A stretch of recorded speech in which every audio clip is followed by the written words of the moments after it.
ಬಾಯಲ್ಲಿಟ್ಟರೆ ಕರಗಿ ಹೋಗುವಂತಹ ಒಂದು ಈಸಿ ಆದಂತಹ ಬ್ರೇಕ್ಫಾಸ್ಟ್ ರೆಸಿಪಿನ ನಾನು ನಿಮಗೆ ತೋರಿಸ್ಕೊಡ್ತಾ ಇದ್ದೀನಿ. ಕೇವಲ ಅರ್ಧ ಕಪ್ಪು ಕಡಲೆಬೇಳೆ ಮತ್ತು ರವೆ ಇದ್ದರೆ ಸಾಕು, ಈ ಅದ್ಭುತವಾದಂತಹ ರೆಸಿಪಿನ ನೀವು ಟ್ರೈ ಮಾಡ್ಕೊಳ್ಬೋದು. ಈಸಿಯಾಗಿ ಮಾಡ್ಕೊಳ್ಳುವಂತಹ ರೆಸಿಪಿ. ಇದನ್ನು ಹೇಗೆ ಮಾಡೋದು ಅಂತ ಮೊದಲಿಗೆ ನೋಡ್ಕೊಳ್ಳೋಣ.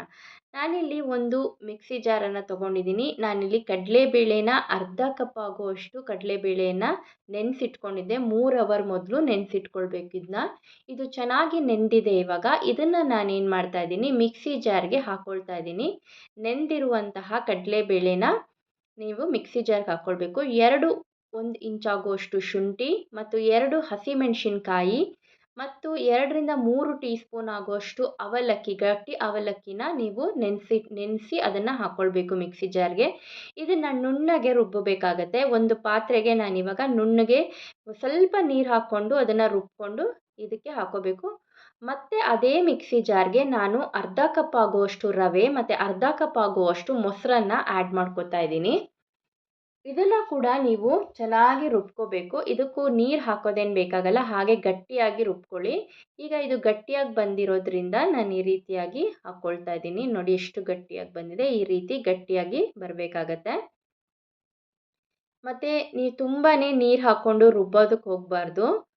ನೋಡ್ಕೊಂಡು ನೀರು ಸೇರಿಸ್ಕೋಬೇಕು. ಹೇಗೆ ನಾವು ಇಡ್ಲಿ ಬ್ಯಾಟರ್ ಎಲ್ಲ ಮಾಡ್ಕೊಳ್ತೀವಲ್ವ, ಅದೇ ರೀತಿಯಾದಂತಹ ಬ್ಯಾಟರ್ ರೆಡಿ ಆದರೆ ಸಾಕು. ಇದನ್ನು ಇವಾಗ ನಾನು ಚೆನ್ನಾಗಿ ಈ ಥರ ಕಲಿಸ್ಕೊಳ್ತೀನಿ. ಎಲ್ಲೂ ಗಂಟಿಲ್ಲದೆ ಇರೋ ಥರ ನಾವು ಇದನ್ನು ಚೆನ್ನಾಗಿ ಕಲಿಸ್ಕೊಬೇಕಾಗತ್ತೆ. ನನ್ನ ಫ್ರೆಂಡ್ಸ್, ನಿಮಗೊಂದು ರಿಕ್ವೆಸ್ಟು, ಎಲ್ಲರೂ ನೋಡ್ತಾ ಇದ್ದೀರಾ, ಸಪೋರ್ಟ್ ಮಾಡ್ತಾ ಇದ್ದೀರಾ, ಆದರೆ ಸಬ್ಸ್ಕ್ರೈಬ್ ಮಾಡ್ಕೊಳ್ತಾ ಇಲ್ಲ. ಪ್ಲೀಸ್ ಸಬ್ಸ್ಕ್ರೈಬ್ ಮಾಡಿಕೊಂಡು ನೋಡಿ. ಈ ರೆಸಿಪಿ ಇಷ್ಟ ಆಗಿದರೆ ಲೈಕ್ ಮಾಡಿ. ನಾನಿಲ್ಲಿ ಅರ್ಧ ಟೀ ಸ್ಪೂನ್ ಆಗುವಷ್ಟು ಉಪ್ಪನ್ನು, ರುಚಿಗೆ ತಕ್ಕಷ್ಟು ಉಪ್ಪನ್ನು ಸೇರಿಸ್ಕೊಳ್ತಾ ಇದ್ದೀನಿ. ಮತ್ತು ಬೇಕಿಂಗ್ ಸೋಡಾ ಕೂಡ ಇಲ್ಲಿ 1/4 ಟೀ ಸ್ಪೂನ್ ಆಗುವಷ್ಟು ಬೇಕಿಂಗ್ ಸೋಡಾನ ಹಾಕ್ಕೊಳ್ತಾ ಇದ್ದೀನಿ. ಈಗ ಇದನ್ನು ಸ್ವಲ್ಪ ಹೊತ್ತು 5 ನಿಮಿಷ ಮುಚ್ಚಿಡೋಣ. ಯಾಕಂದರೆ ರವೆ ಹಾಕಿರೋದ್ರಿಂದ ಸ್ವಲ್ಪ ನೆನೆಯುತ್ತೆ. 5 ನಿಮಿಷದ ನಂತರ ನಾನಿವಾಗ ಒಂದು ಬಟ್ಲನ್ನು ತೊಗೊಂಡಿದ್ದೀನಿ. ತಟ್ಟೆ ಇದ್ದರೆ ಕೂಡ ನೀವು ತಟ್ಟೆ ಹಾಕ್ಬೋದು. ನಾನು ಒಂದೇ ಸಲ ಆಗುತ್ತೆ ಅಂತ ಹೇಳಿಬಿಟ್ಟು ಬಟ್ಲಿಗೆ ಹಾಕ್ಕೊಳ್ತಾ ಇದ್ದೀನಿ. ಈ ರೀತಿಯಾದಂತಹ ಬಟ್ಲಿಗೆ ನೀವು ಇವಾಗ ಮಾಡ್ಕೊಂಡಿರುವಂತಹ ಬ್ಯಾಟರ್ನ ನೋಡಿ, ಇಡ್ಲಿ ಬ್ಯಾಟರ್ ಥರ ಬಂದಿದೆ. ಇದನ್ನು ನೀವು ಇದಕ್ಕೆ ಹಾಕ್ಕೊಳ್ಬೇಕು. ನೀವು ಯಾವುದೇ ರೀತಿಯಾದಂತಹ ಎಣ್ಣೆ ಕೂಡ ಸವರ್ಕೋಬೇಕು ಅಂತೇನಿಲ್ಲ. ಬೇಕಂದರೆ ನೀವು 1 ಟೀ ಸ್ಪೂನ್ ಆಗುವಷ್ಟು ಎಣ್ಣೆನ ಹಿಟ್ಟಿಗೆ ಸೇರಿಸ್ಕೋಬೋದು.